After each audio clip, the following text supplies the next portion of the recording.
Hello, welcome to the fourth video in this series of listening, decoding and use. In this video, I'm going to focus on a streamlining effect, which I call the hiss effect. And I'm Richard Caldwell, and I work out of Birmingham in the United Kingdom. The IATEFL conference in Manchester was cancelled this year. My workshop there was to have been my last as an active member of the ELT profession. It's a shame that I won't be giving the workshop in front of an audience, but I've decided to turn some of the content into 4 short YouTube videos with handouts and worksheets available on the Speech and Action website. So this is the 4th and last video, the hiss effect. A quick reminder that this is about listening, decoding, and that for listening and pronunciation, the goals for mastery are different. Our goal as teachers of listening is to help our learners understand fast, messy, authentic speech, which is much more varied and unpredictable than what they need to produce in order to be intelligible. The ideas and the theory behind the activity suggested here are to be found in A Syllable for Listening Decoding, a book which I published in 2018. My contention is that we could have a publication with 50 or 60 short units, each focusing on one aspect of a decoding difficulty in the teaching of listening. And one section of such a book, if it were to exist, would be called Streamlining Effects.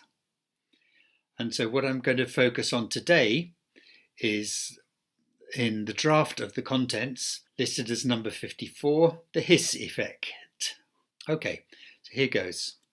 The sound that is at the beginning of city and still, and in the middle of most, first, used to and asked, and at the end of its and keeps, can have a big effect on the sounds and syllables next to it. It can make them blur or disappear. So one of my favourite examples of the hiss effect is in some lyrics written by Ira Gershwin and set to music by George Gershwin. And this song composed for the Broadway musical Funny Face in 1927. So the way it was written was not like this. It is wonderful. It is marvellous that you should care for me. It is awful nice. It is paradise. It is what I love to see. That's not what they did at all. This is what they did. It's wonderful. It's marvellous that you should care for me. It's awful nice. It's paradise. It's what I love to see. I really recommend you hear it sung by Ella Fitzgerald. And if you search YouTube for Swonderful, you will find it. And you'll find many other recordings as well. So it is has become it's. So it is has become its, and the its has become swamped by the hiss effect of s. Okay, so this is the warm-up for the hiss effect activity. We have the word crusher, and in columns 4 and 2 we have prominent syllables, and in column 3 we have mush. Crush, bang, relax. He said wonderful. And for the next stage in the activity we do a botanic walk, going from greenhouse to garden to jungle.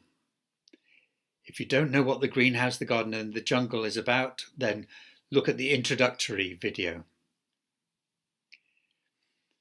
So he said it is going to be wonderful.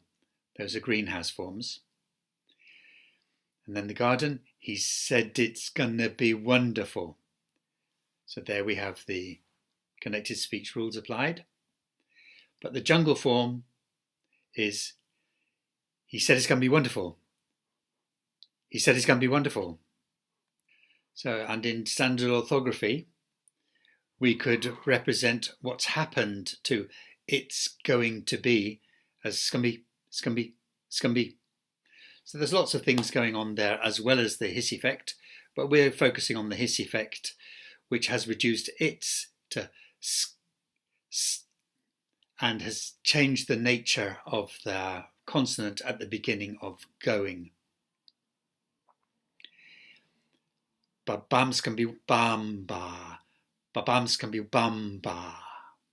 So what we're doing here is we're playing with this speedy, messy stretch of sound substance in order to help make learners familiar and comfortable with the kind of extreme events that happen in normal everyday speech.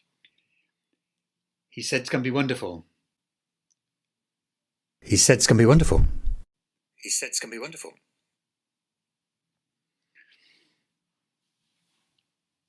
So we are going to be doing a matching activity, and here's some preparation. We've got the word crusher, crush, bang, relax. Babam, spamba. And then babami, slossa, bamba. Babami, slossa, bamba. And so we're going to keep the babam, bamba framework, but we're going to introduce into the middle of it this messy sound substance which contains examples of the hiss effect.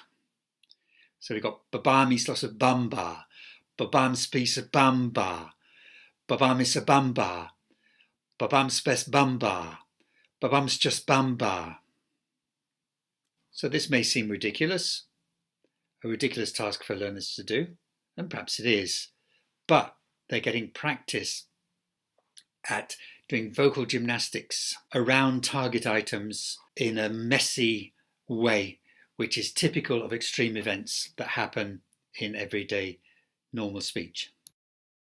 Okay, and so in preparation for the activity, let's just go back into safe territory in the garden. So here are some garden forms. He said it's the best answer. I think it's a problem.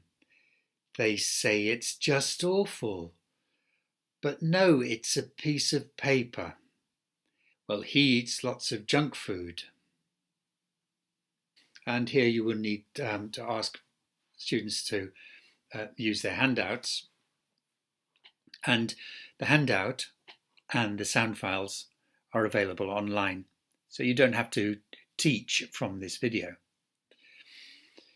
Okay, so down the left-hand side, in the table on the left-hand side, you have the complete sentences, and in the table on the right-hand side, you have the mush that you have to match up with the red words in the table on the left. And one has been done for you. So the one that has been done for you is, I think it's a problem, and item 3 on the right hand side is issa,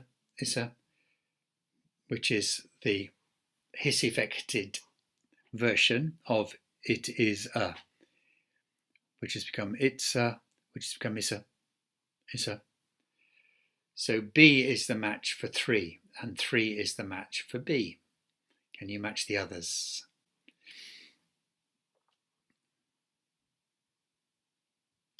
So we got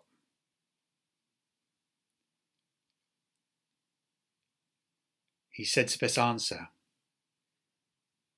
That's A. And then B. I think it's a problem. C. They say it's just awful. D. But no, it's a piece of paper. And E. Well, he eats lots of junk food. And down the right-hand side, we have eats lots of. It's a piece. It's the best. It's just.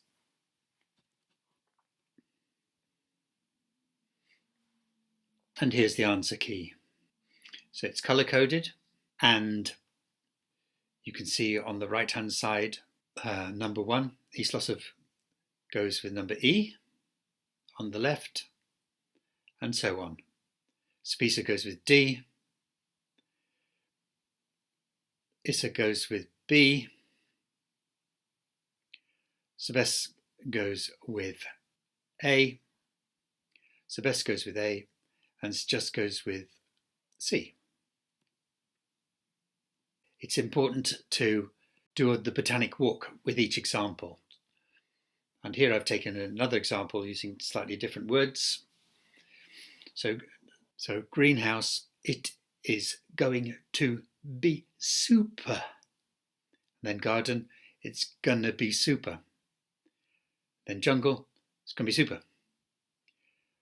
Garden again, it's gonna be super. And then lastly, it is going to be super. And then we can also play foul play or vowel play. So it is going to be good.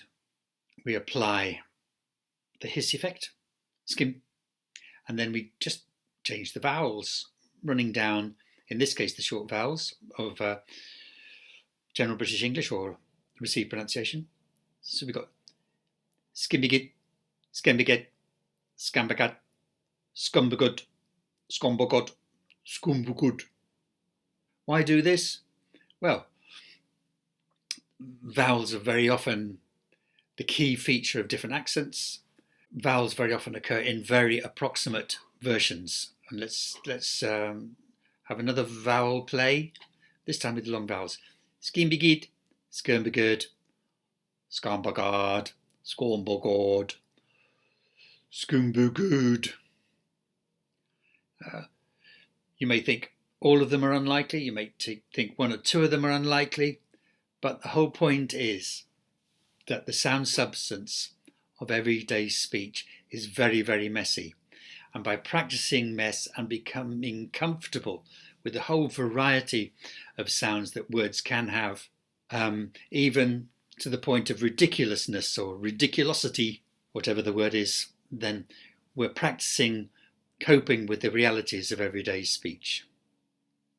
Okay, so in these 4 videos, I'm demonstrating design ideas for a future publication.